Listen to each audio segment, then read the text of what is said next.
Hello and welcome to another episode of the E-commerce Coffee Break podcast. Today we want to touch back on the topic of email automation. Email marketing in a perfect world scenario will bring you back $45 on every dollar spent. So it is one of the most important marketing channels that is out there. We want to find out how you can unlock the power of email automation and gain a competitive edge over your competitors. With me on the show today, I have Stefan Chiriacescu. He's founder and CEO of Ecommerce today, and he's a driven entrepreneur who leads a thriving online marketing agency in Europe and a successful e-commerce venture in the United States. His passion for creating value and commitment to employee well-being have shaped a unique approach to leadership. He is dedicated to fostering a culture of collaboration and growth, constantly learning and evolving in the exciting world of entrepreneurship. Entrepreneurship, very important, right on my alley. So let's welcome Stefan to the show. Hi, Stefan. How are you today? Hey, Klaus. I'm doing great. Working. It's great to be on your show, and thank you for the wonderful introduction. You're welcome. Stefan, email marketing, as I said, one of the most important marketing channels, but still a lot of companies do not get it right. And you're working as a service provider with a lot of e-commerce companies, so it's your day-to-day business to optimize there. Give me a bit of a background. What are the most common challenges or mistakes you see when it comes to email marketing? By far, the biggest problem that we see happening with brands, both big and small, but especially with big brands that have marketing departments and e-commerce departments and so on, you would expect them not to make this error, is the absence or the unoptimization of email marketing automation. So automated emails that get sent out based on specific triggers that a visitor or a customer is making. We see these missing, like 90% of the flows that should exist with any email marketing business are actually missing. Okay, 90%, that's a high number. So it is. When we're talking about flows, maybe some listeners need to get an understanding the difference between flows and campaigns. Maybe you can dive on that a little bit deeper. Yeah. Everybody's doing campaigns, so it's great that you touched on this. Most of the times they're not cleaning up their list. When we meet a new business, we find that I'll tell you a funny story. Actually, last year a client reached out to us. They had 240, almost 50,000 subscribers. We did our initial audit. We signed the contract with the client and we started working. And then in the cleanup process, we told them they have to get rid of about 190,000 subscribers.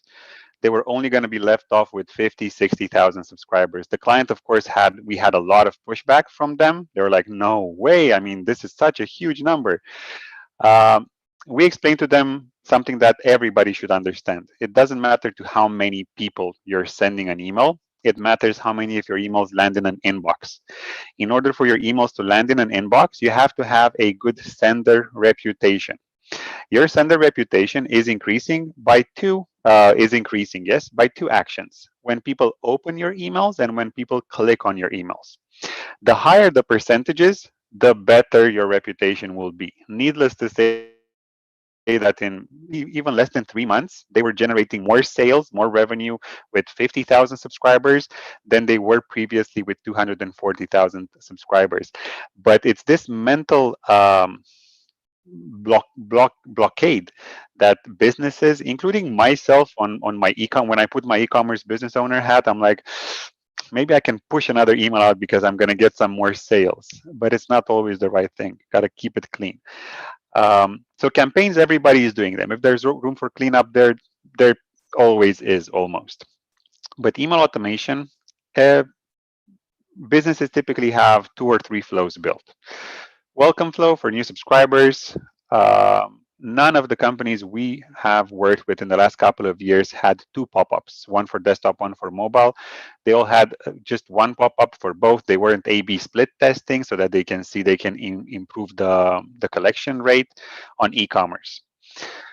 So they have a welcome flow. They typically have a checkout flow, which is mislabeled for most email marketing service providers. It's called a cart abandonment flow, but it's actually a checkout abandonment flow. So they're not even targeting cart abandoners. And some companies have browse abandon, so that when you look at a product and you abandon the site, you get an email. And that's pretty much it. For new customer flows, it's typically thank you for your order, and sometimes even that is missing. we typically build, we call this fundamental. If it's a startup, if it's an established business, a big brand, we have a welcome flow that has the two targets: capture email addresses and convert new subscribers into new customers. We normally do 4 types of abandonment campaigns: site abandonment, browse abandonment, cart abandonment, and checkout abandonment. Checkout abandonment for every single brand that we work with does 50% of the abandonment revenue or more. But the other ones typically do something like 40 to 50% as well. So if you're just doing one, if you do all 4, you could be doubling your abandonment revenue. So that's a bump in conversion rate. And the last one that we consider to be fundamental, especially today with after COVID, is the new customer flow that has to have several targets, and companies are just not leveraging this. If you sell post-purchase services, the emails should be in there, promoting these services. Of course, the first email for new customers will be, "Thank you so much. Here's more information about us. Here's our social media. Here's the community behind us. Join it," so that you can actually have a growing community. But then you have to answer frequently asked questions for customer support to decrease the volume of calls, to decrease the volume of emails. This saves the business money. A lot of businesses don't realize that. But if you get that question from 10 customers, most likely that question arrives in the mind of 3 to 4 customers. So you could be answering it for everybody. So post-purchase services, answer frequently asked questions for support, and most importantly, because ads are so expensive today, 15, 20, 30 days after the order has been fulfilled, heavily incentivizing a second purchase. It depends, the period of time depends on the product, on the vertical, but within the first month of fulfilling the first order, try to incentivize a second purchase. This is super crucial, and it has been very successful for our clients in the last couple of years for 2 reasons. Number one, whatever incentive you're going to use, of course, if you don't use 100%, but maybe in some cases even that, whatever incentive you're going to use to get a customer to place their second order with your company is going to be less expensive than what you're going to be paying Google or Facebook or any other marketing channel out there for remarketing efforts to bring that customer back onto your website. Number one.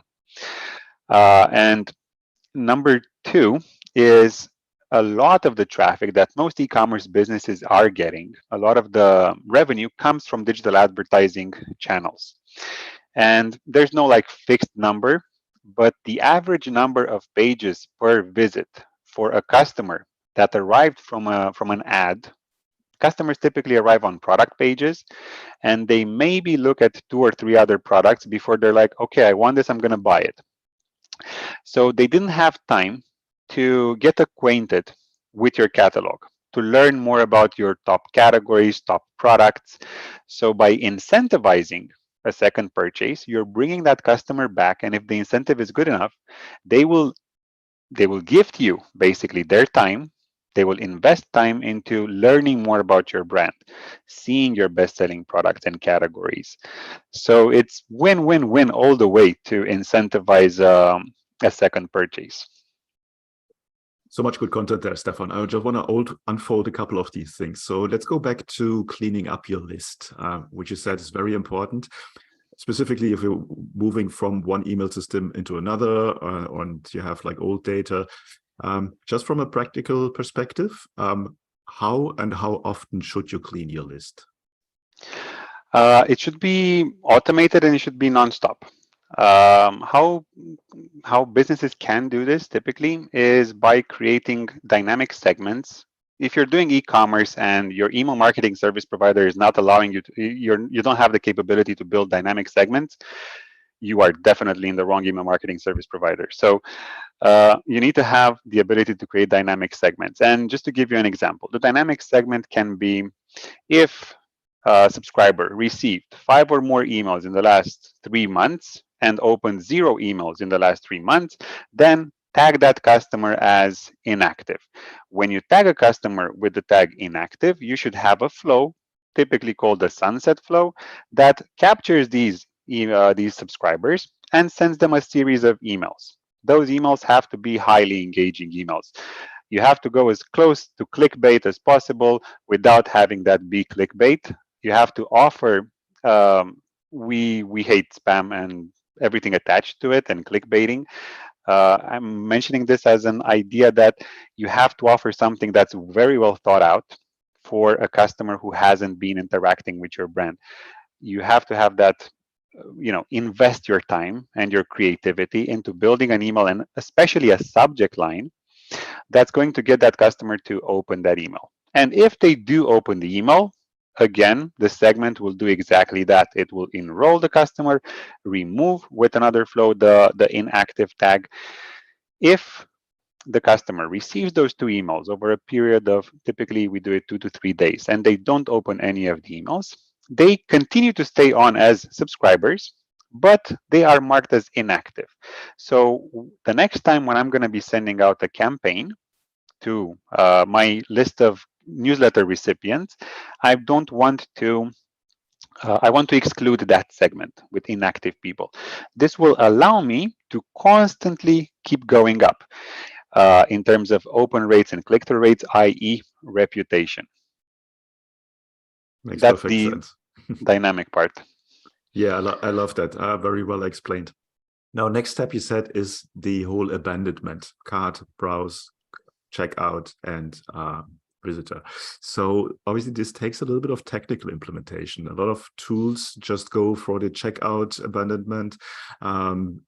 Is that something you help your clients with, or how does this implementation work? We actually do that for very few clients. For less and less clients, we do the custom implementation, because more and more of our clients are like Shopify or BigCommerce, or we used to do heavy Magento and WordPress 10 years ago, but Magento. And on Magento, everything was custom. Even if you had a plugin, you still had to invest a lot of development time.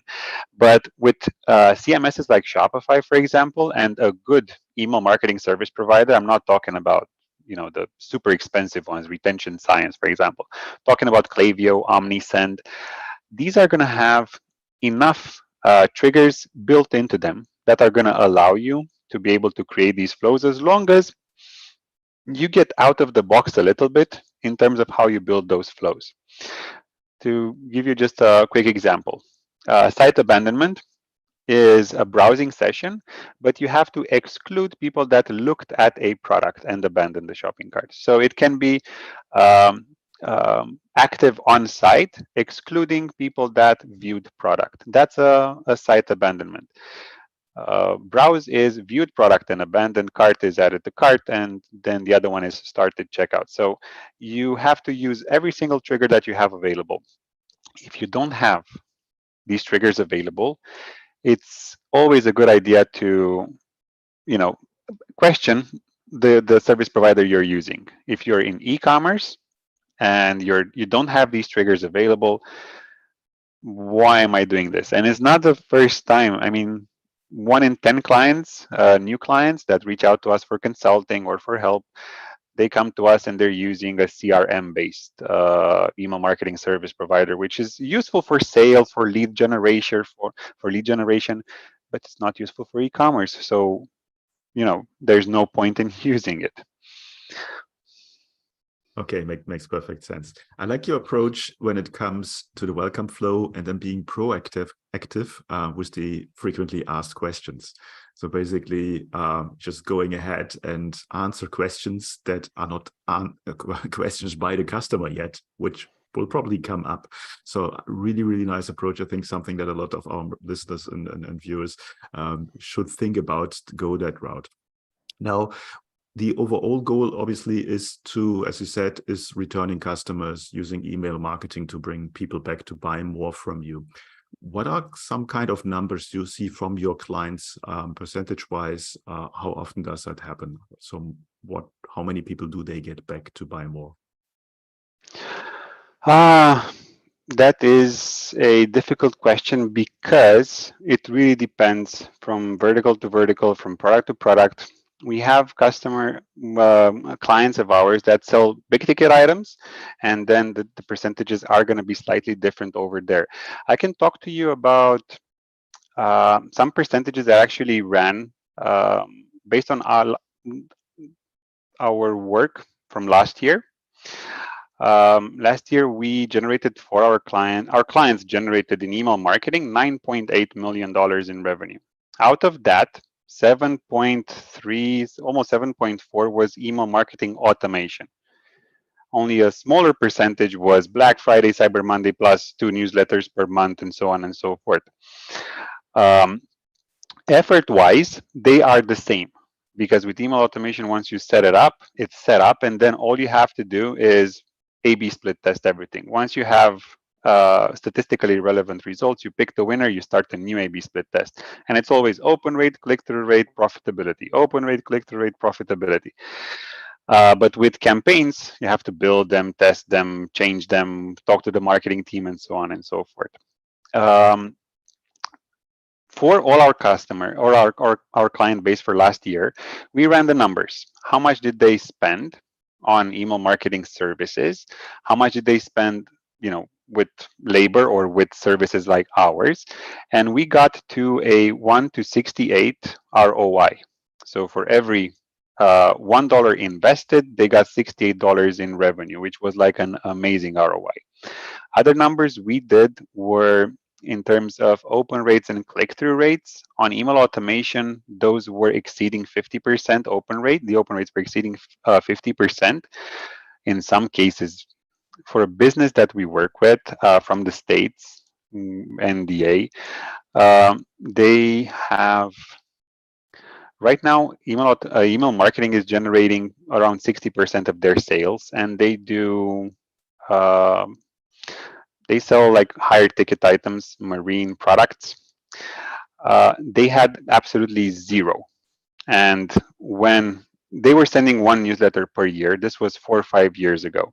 Then we introduced them to the world of email marketing automation, and it just grew from 5% to 10%, and now to 50-something% of their entire revenue. It's so important. So I cannot stress this enough, how email marketing automation is important, because it helps you generate sales. It helps you improve your results based on conversion rate optimization, because you're spending that money with Google and Facebook. Why not use it? It helps you with your reputation, because with open rates over 50%, with click-through rates over 4 or 5%, again, you're getting good feedback to Gmail, to Hotmail, to Verizon, and so on. So the KPIs are there, basically. I'm just like pushing everybody towards do it, and I'm handing these out for free for everyone to just use them. Those are exactly the same fundamental flows we're using for starting up with clients. Yeah, I think the numbers speak for themselves. I mean, if you're making 60% of your revenue from email marketing, then it's absolutely no-brainer. I like the point that you touched on, that you're focusing heavily on optimizing the flows and not only on the campaigns. And I see a lot of merchants that do it the other way around. They focus on campaigns and they think flows are set and forget, but it's not.